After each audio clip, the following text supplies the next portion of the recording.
Welcome to the Tech Trends Podcast, where we discuss the latest manufacturing, technology, research, and news. Today's episode is sponsored by Modern Machine Shop, Made in the USA podcast. I'm Ramia Lloyd, and I'm here with... Stephen Lamarca. I am Plump Ben.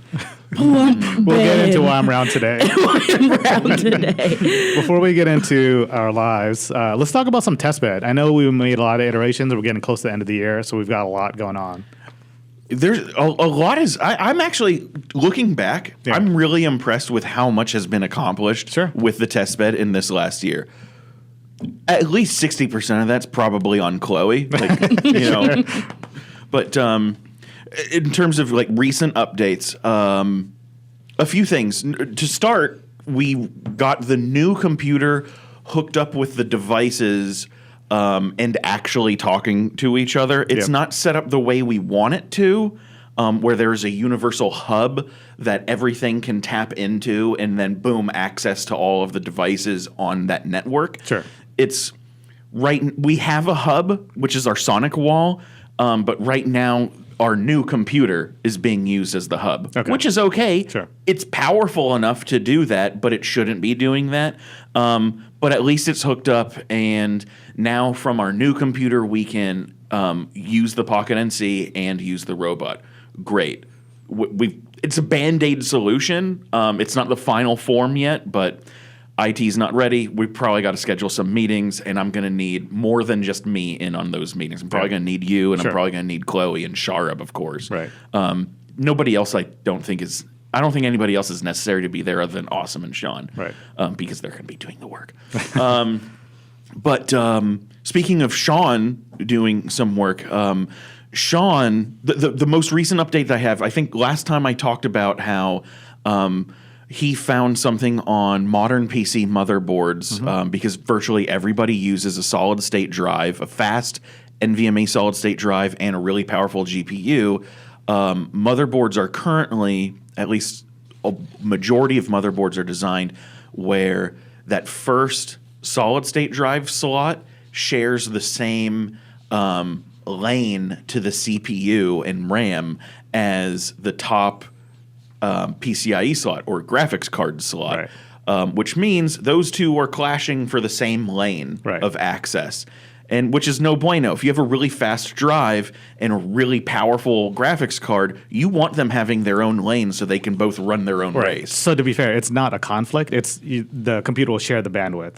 So it has to share it. Right. So you lose a little performance. So if you have a high-end graphics card and some high-end memory, you're not getting full optimization. So that's a big concern, right? It's no point in having high-performance computer and not having the high performance. If this is not going to go over well, but like if you were to compare this to cars, it's like how a lot of enthusiasts complain today how modern hypercars, modern supercars have like these great powerful engines and these awesome chassis and suspension setups, but still have open differentials. Sure. Yeah. Like, give me a limited slip differential. That way, 100% of the engine's torque goes to the wheels instead of an awful 50-50 split that varies. Power. Right. It's a loss of power, but people think electronics are better. Never mind, stop. So anyway, we determined that this does affect our motherboard, and we took the half hour to make the swap. Started up the computer. It posted. Great. Took a half hour to do it. Sure. We measured. We took benchmark tests before and after the fix to the solution, and we're only able to detect a 1.5, a negligible increase, 1.5%, something like that, a negligible increase in performance after the fix.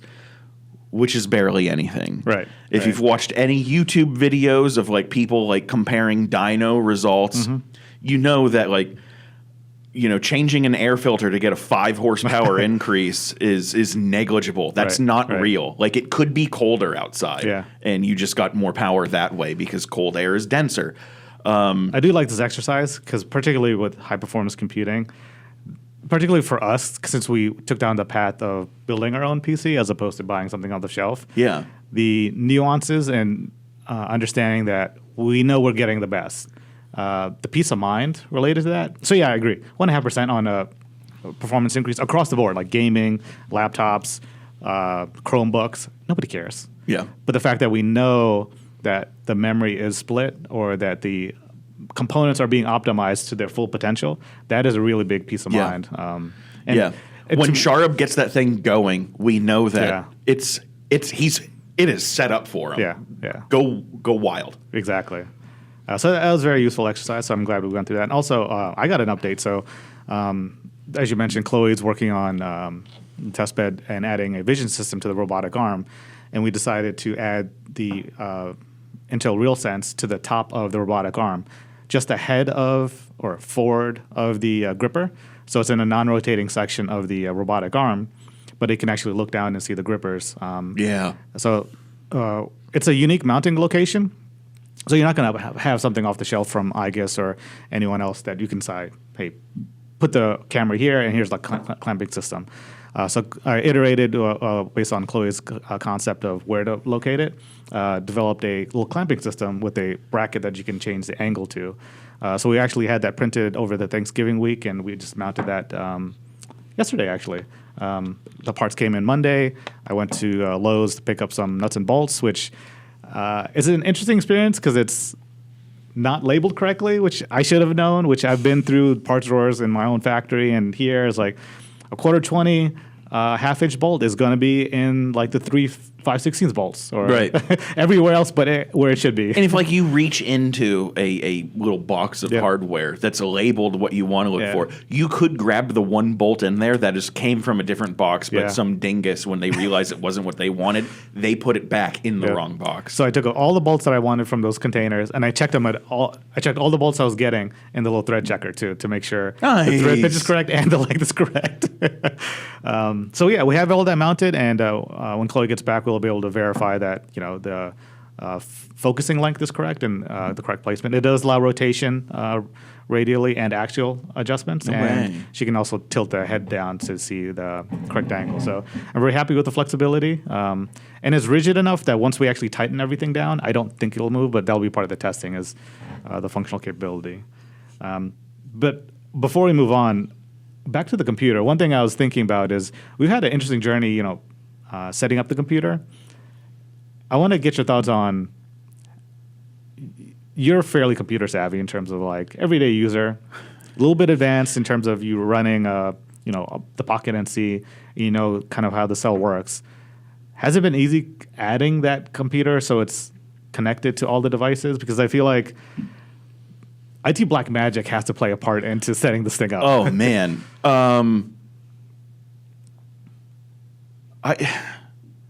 I feel like my job is at risk here, but I'm going to say no. Like it's not easy. Like I love picking out components, buying them, and physically setting them up. But when it comes to making the computer beep boop black magic work, and the things talking to each other, I need IT there. Yep. And it's funny because there's this disconnect. There's a relationship, this strong relationship between me and IT, but there's such a disconnect. And even though we're speaking the same language, there's so much lost in translation because they know what needs to be done to make connections happen, but they don't know what those connections are doing. And I do. And so like I mean, you had to.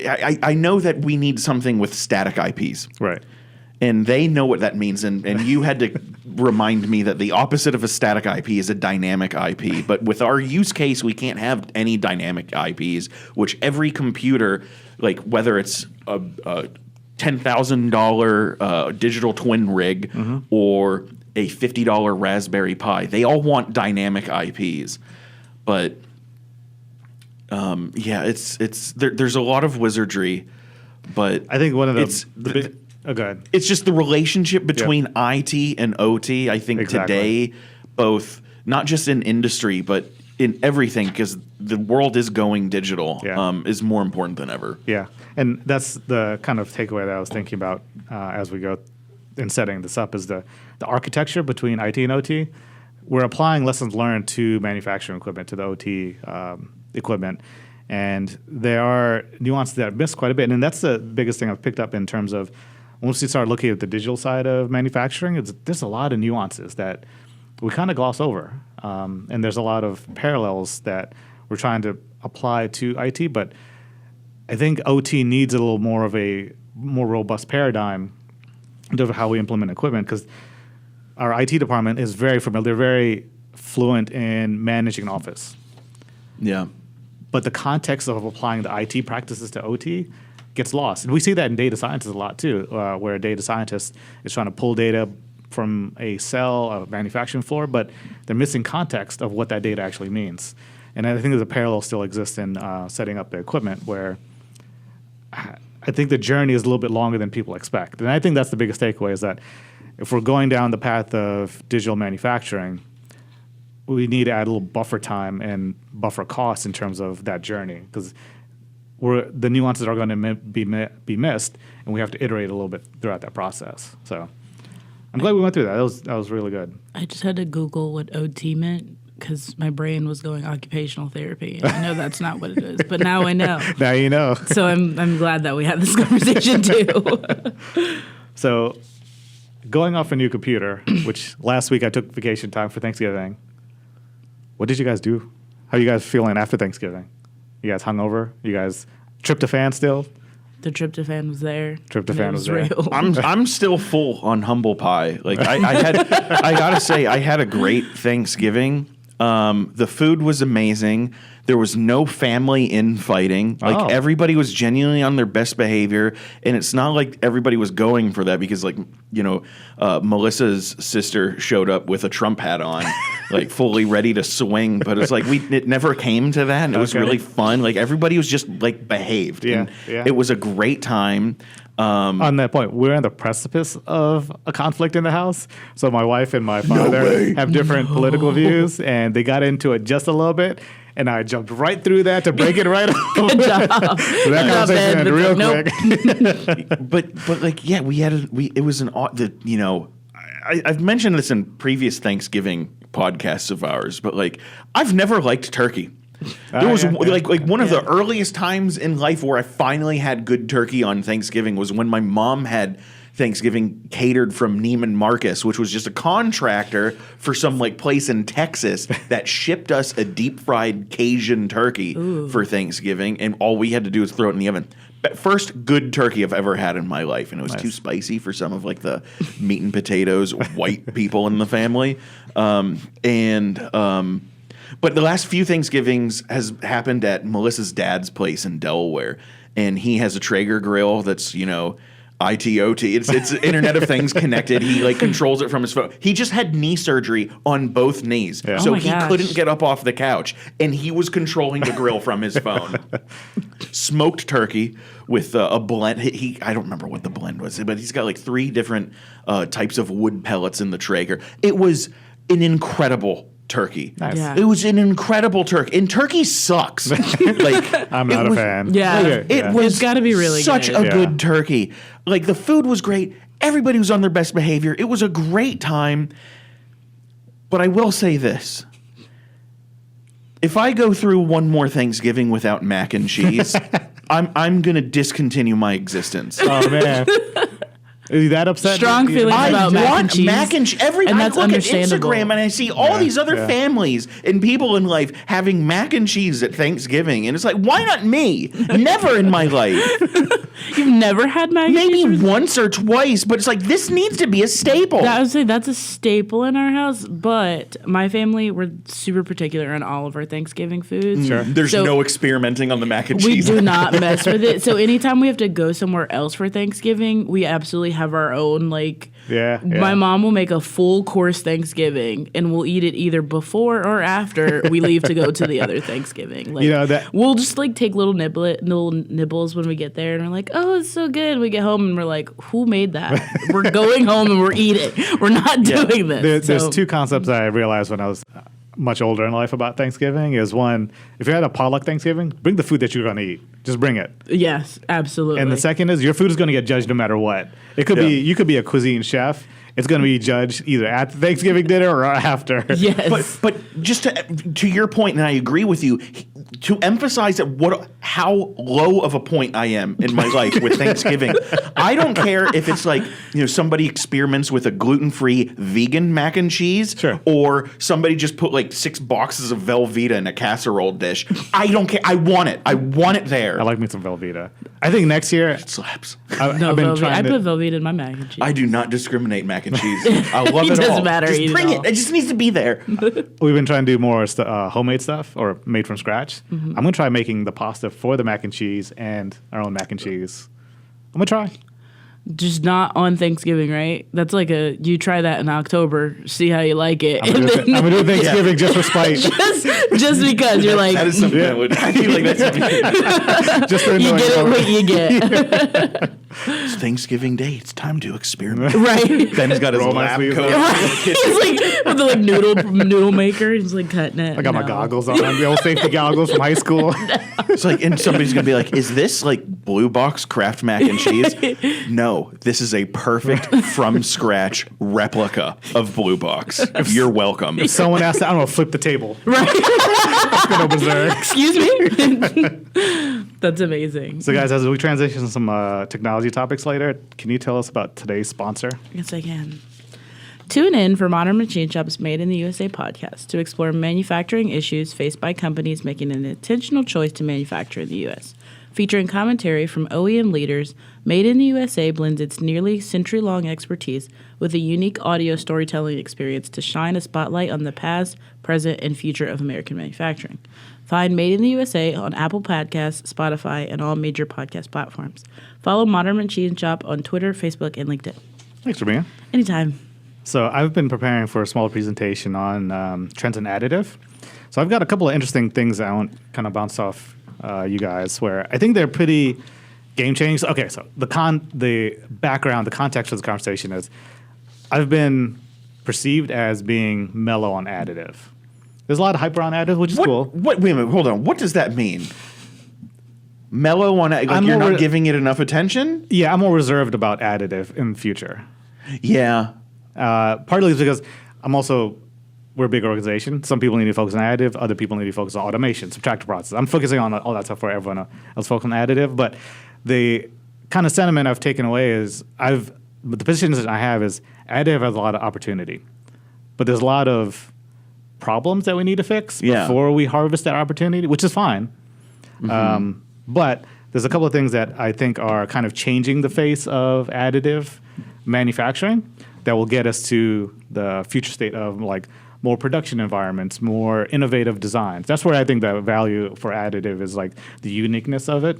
Yeah. So one of those concepts that I want to hit on is was presented last year when our committee meetings from Oak Ridge National Labs was the interleaved hybrid processes.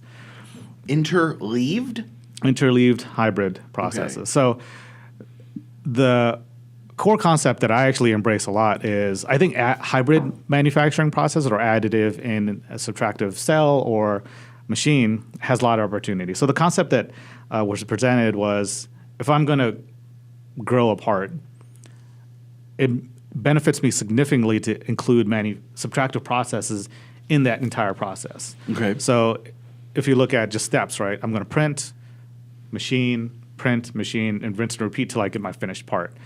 There's a couple of things that comes into mind where this actually benefits quite a bit. So they had two scenarios where they're working on like nose cones for like rockets or test sleds. Hypersonics, baby. Or hypersonics where the aspect ratio is very, very long. So it's a very long, slender part. So in this case, this table is like 4 or 5 feet wide. The nose cone could be that long. And they want a unique shape. So say they're printing it. And they have to come back and machine that entire surface because they want a smooth surface or they want a contoured interior. I need a machine that has to be able to go that length, or if I'm machining the inside of it, that's a long tooling bar or boring bar that I need. But in the concept of interleaved processes, I print, say, a foot of it, machine it, print another foot, machine it, and continue down that path where I can control the processes, control the build, as opposed to printing it where I'm going to get thermal distortion throughout that entire part, and then hope for the best I have enough material that I can machine. The other scenarios that Tom talked about was hidden features. So him and I agree that printing holes is not the best idea. There's a lot of debate about that, but one of the concepts that he displayed in his use case, where if I have a part where I have a hole inside the part, say like cooling feature or something like that, where there's no line of sight, I could theoretically print that entire hole or the entire piece, and then assume that printed hole is correct, surface finish is fine. Or what I could do is print the inside feature, drill out all the features that I want, or clean it up, subtract processes, and then come back into the additive and then print around that. So I thought that was a very fascinating approach, where I think the concept of additive manufacturing needs to be broken up a little bit more, getting away from just print and machine to print, machine, print, and machine. I have so many thoughts. I can see them running around in your head. Because it's brilliant.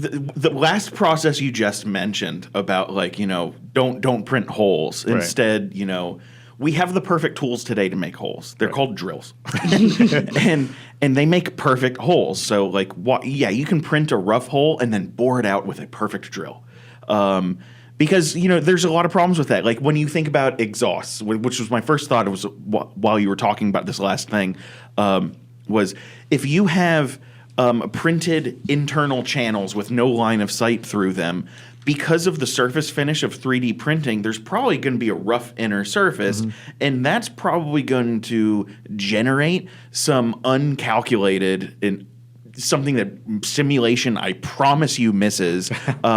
Erosion, rather. Kind of like, gas port erosion in a rifle barrel of a gas-operated semi-automatic rifle or automatic rifle. Or like when people are welding exhaust pipes together, if they don't deburr the inner pipe before that outer pipe goes on it, that little burr inward as the exhaust is going through can create these little eddy currents that can slowly wear away on the outer pipe that going forward and eventually break it. And it doesn't break at the weld, it breaks just past the weld. Yep. It causes a gaseous erosion.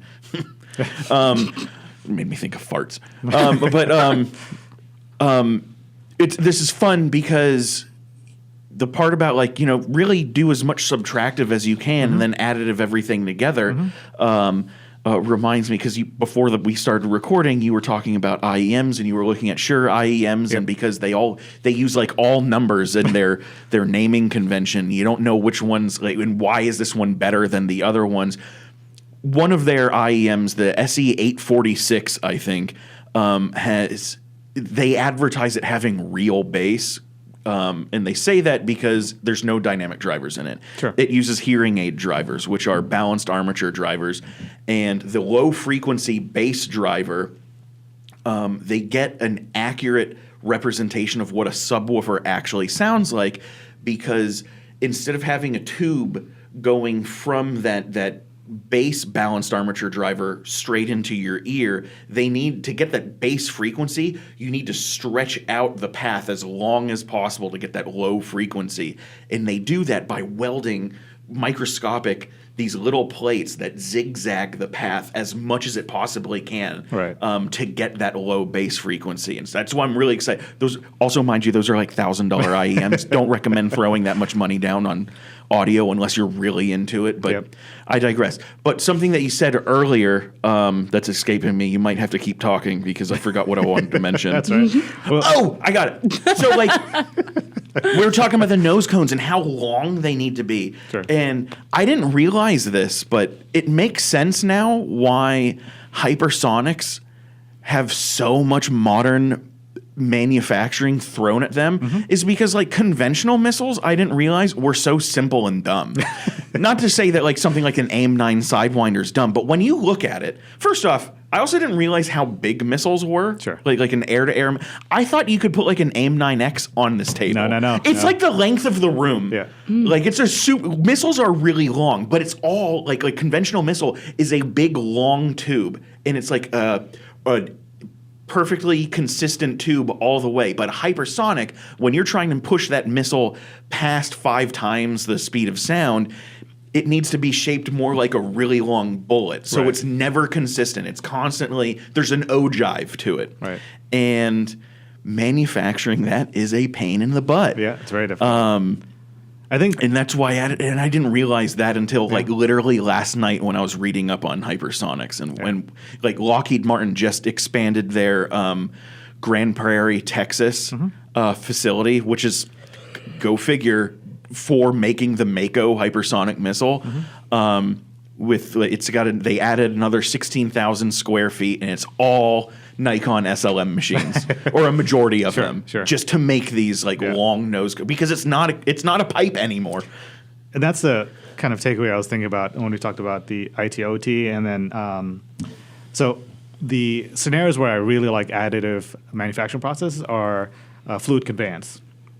There's a lot of opportunity optimizing the fluid path in a lot of our designs to get more performance, more efficiency out of it.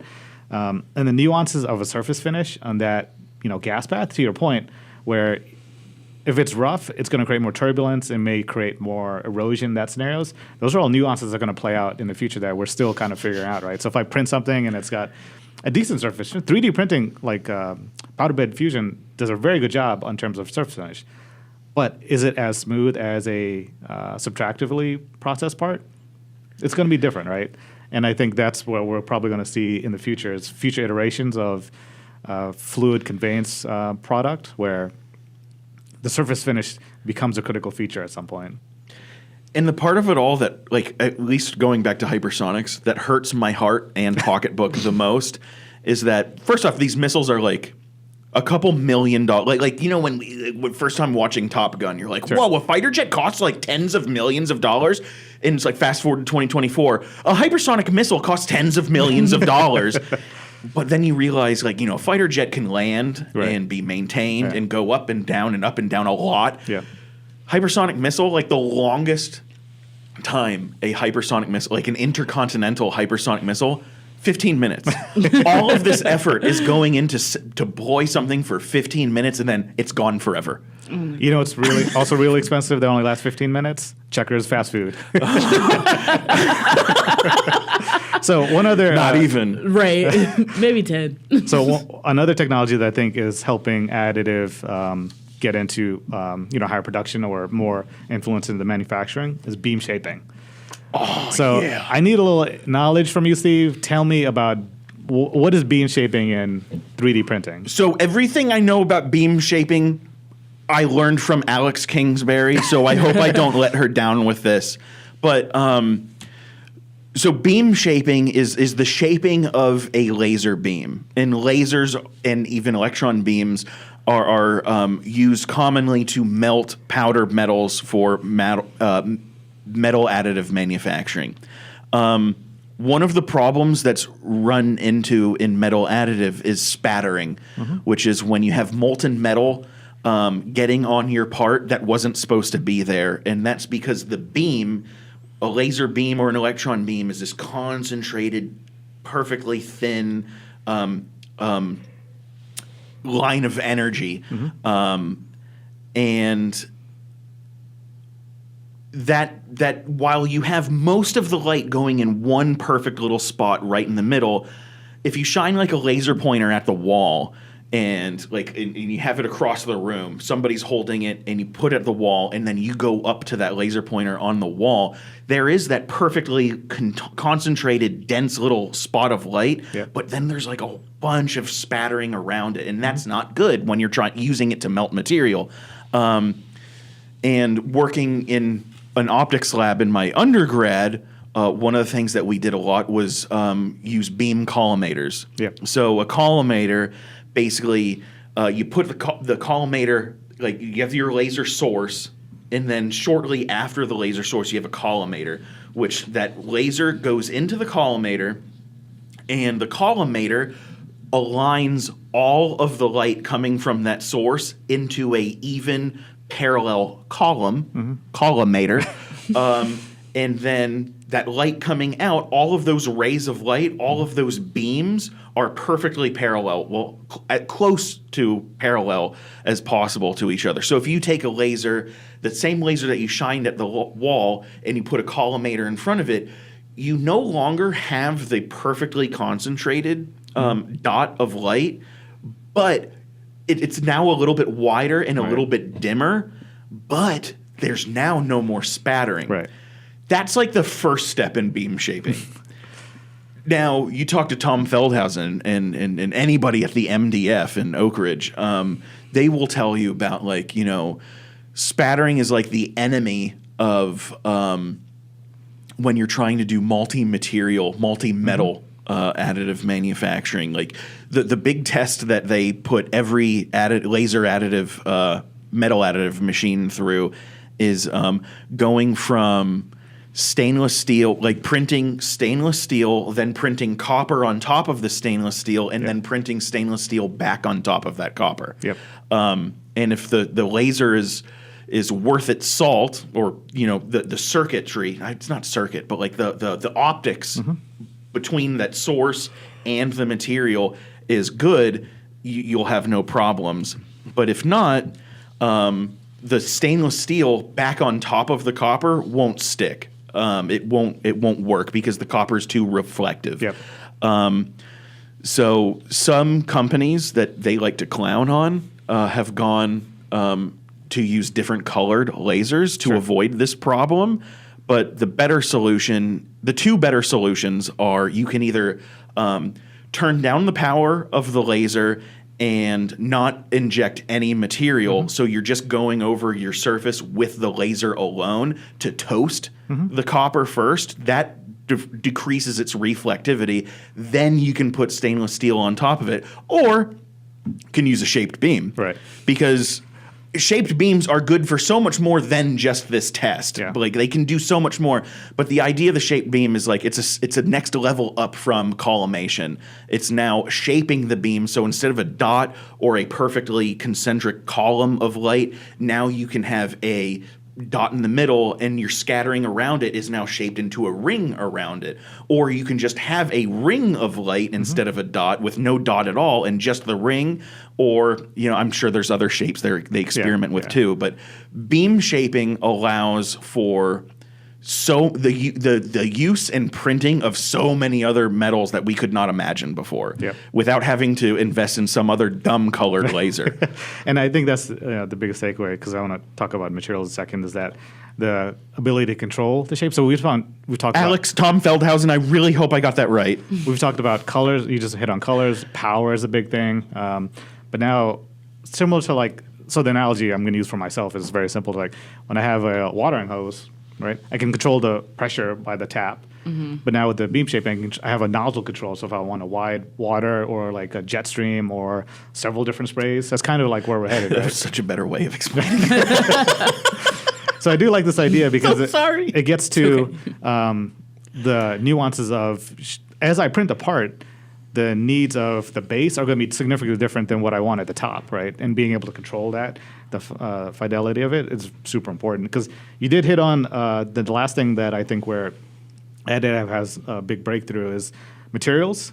So I'm going to lump this kind of into a bigger category of custom materials and multi-materials, because I'm really interested in the overall concept of multi-material scenarios, kind of based on like hybrid manufacturing processes, where at IMTS, one of the interesting things that caught my eye in the subtractive area, it was more towards the gear manufacturing, but the analogy is very similar to other scenarios where I saw a couple of scenarios of like a 3-foot diameter gear, very big. You know, they're starting with a big forging and then whittling their way down. That process is tried and proven, works great. But what if the scenario is, I've got a shaft that's a material, but my gear teeth are a different material? Why can't I grow from there? Or in some scenarios where I've seen a couple of demonstrators of fins, right? I have a 300 series stainless bar or tube, and then I print Inconel 625 on top of that for the fins, or a boss port, right?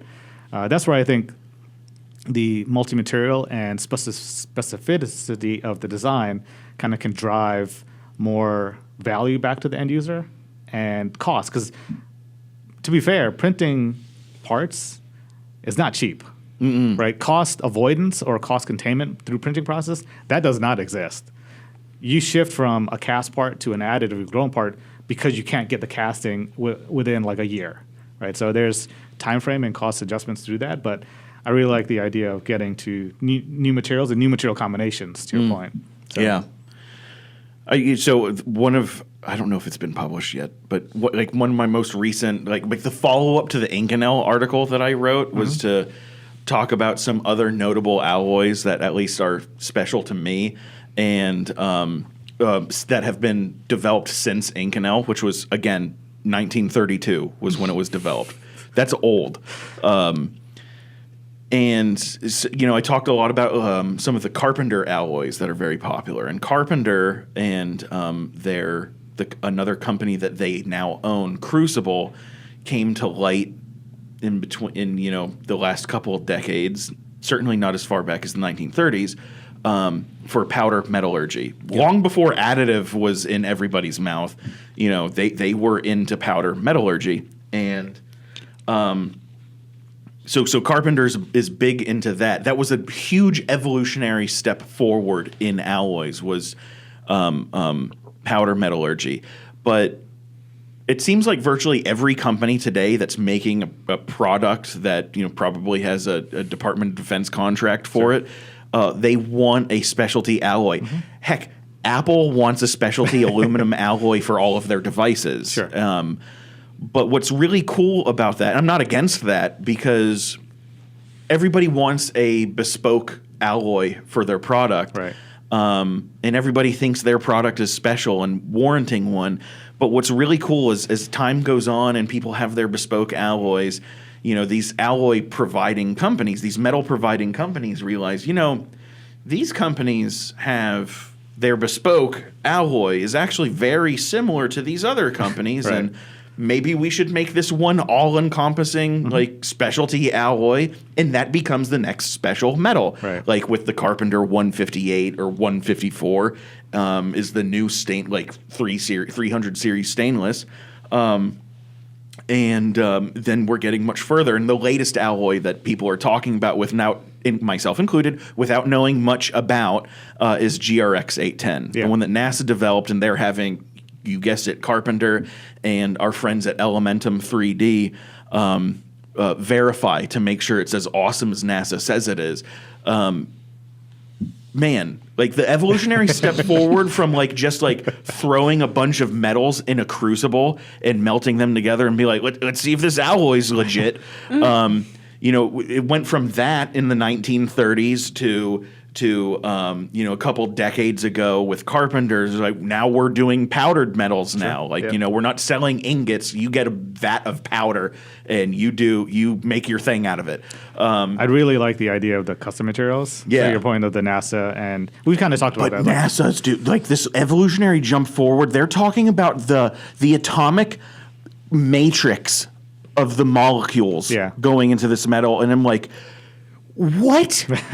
We're just figuring out Inconel. Yeah. It's 90 years old, and we're figuring out how to use it. And you're talking about metal matrices, dog? Nobody's gonna. All I'm saying is I'm probably not going to be alive for the first GRX 810 part. The concern I run into, so yeah, I'm very excited for that, but also I'm tempered by the fact where defense has I've kept an eye on maintenance, repair, and overhaul, MRO. I used to do that back in my previous company. So Singapore Airlines say this thing has a dent in it, send us a random part, say, can you fix it? We determine material, determine shape, determine can we replicate what was there previously, make some assumptions. One of the things I found interesting were a couple of stories in predicting the number of aircraft they want to produce and designing the production process around that. So I forgot the specific aircraft the U.S. Air Force designed, but they said it landed on the aircraft carrier, so it needed the tail hook to catch the line. So they said, we're only going to produce 600 of these. So the guys producing the tail hook said, I'm going to produce 2,000. That's enough spares for you. 10,000 aircraft later, they're like, we need some other parts. We need, 30 years later, the ability to go back of these custom, because they designed a custom material for that tail hook. That alloy, that custom alloy is Airmet 100, and that's a Carpenter product.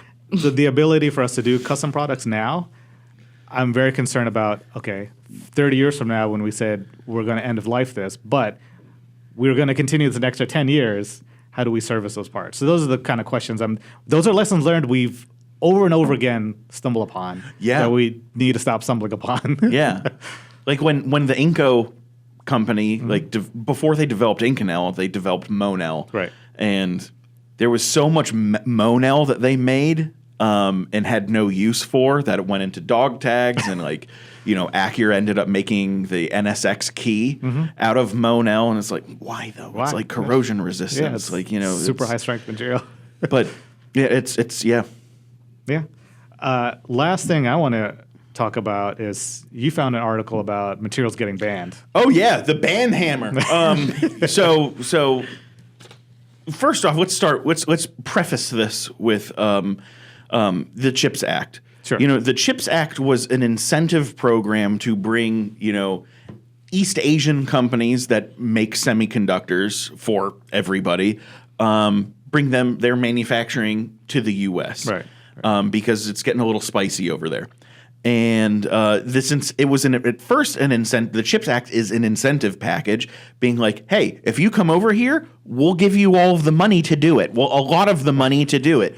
And with presidencies changing, the new incoming president is basically saying, we're not giving you money anymore. Right.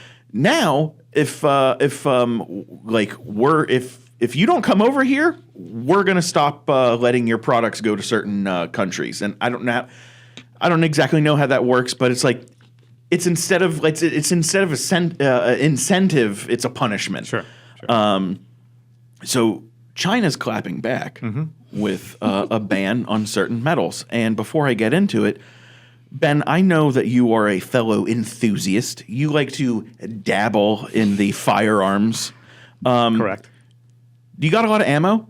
You don't have to answer that. But if you don't think you have enough ammo, I would start buying. I'd get onto Lucky Gunner right now and start buying a lot more. Okay. Because China is come on, unlock. China is imposing a export ban on gallium, germanium, and antimony. Antimony is a real element, by the way. It's not alimony. It's actually a word or an element. The sentence also says super hard materials, so I think they're examining a little bit more than that. So it's not just those, but yeah, definitely. Yeah, it's but those are the big ones, right? And what's funny about that is, the one side of American politics that isn't a big fan of China is also the side, not you specifically, but is also the side that really likes to dabble in firearms and likes really cheap ammo.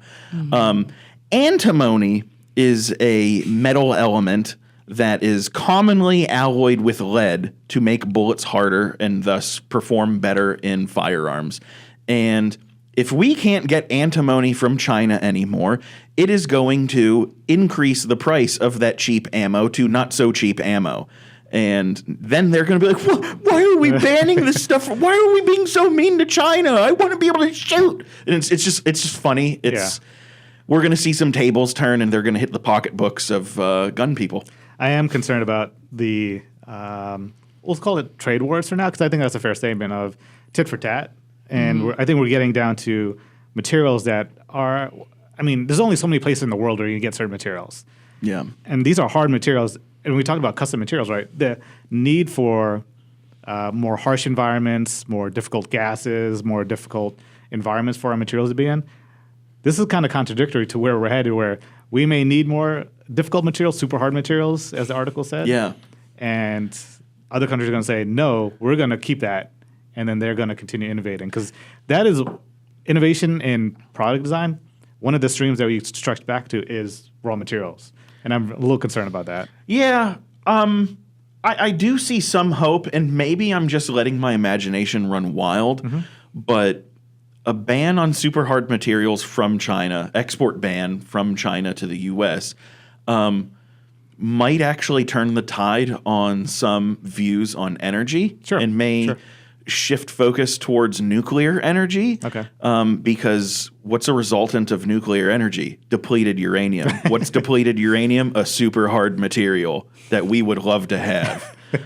So that could be, I don't think that's a near future, but in the next decade or so, that could be a thing, man. That could be. So really happy. Palmetto State Armory's pushing out DU bullets for like super cheap. Be kind of sick. Thanks. Great episode on materials. I found out that's what a lot of our topic was about for today. So, Ramia, where can they find more info about materials and us? amtonline.org/resources. Like, share, subscribe. Bing bong. Bye, everyone. Did that go super long?